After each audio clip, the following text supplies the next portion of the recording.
be no loss of life among you, but of the ship.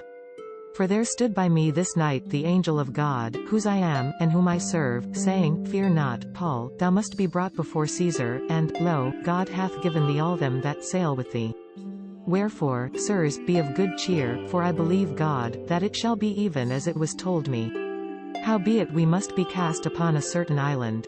But when the 14th night was come, as we were driven up and down in Adria, about midnight the shipmen deemed that they drew near to some country, and sounded, and found 20 fathoms, and when they had gone a little further, they sounded again, and found 15 fathoms. Then fearing lest we should have fallen upon rocks, they cast 4 anchors out of the stern, and wished for the day.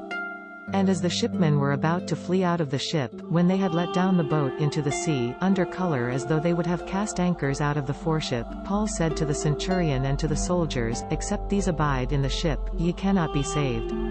Then the soldiers cut off the ropes of the boat, and let her fall off. And while the day was coming on, Paul besought all to take meat, saying, This day is the 14th day that ye have tarried and continued fasting, having taken nothing.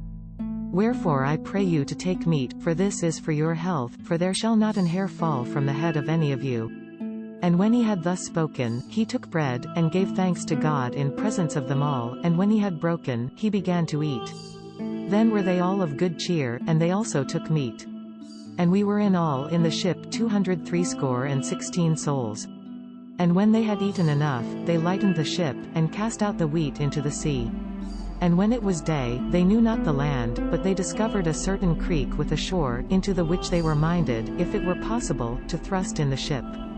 And when they had taken up the anchors, they committed unto the sea, and loosed the rudder bands, and hoised up the mainsail to the wind, and made toward shore. And falling into a place where 2 seas met, they ran the ship aground, and the forepart stuck fast, and remained unmoveable, but the hinder part was broken with the violence of the waves. And the soldiers' counsel was to kill the prisoners, lest any of them should swim out, and escape. But the centurion, willing to save Paul, kept them from purpose, and commanded that they which could swim should cast first, and get to land, and the rest, some on boards, and some on of the ship. And so it came to pass, that they escaped all safe to land. This content was provided by angelotricarico.com.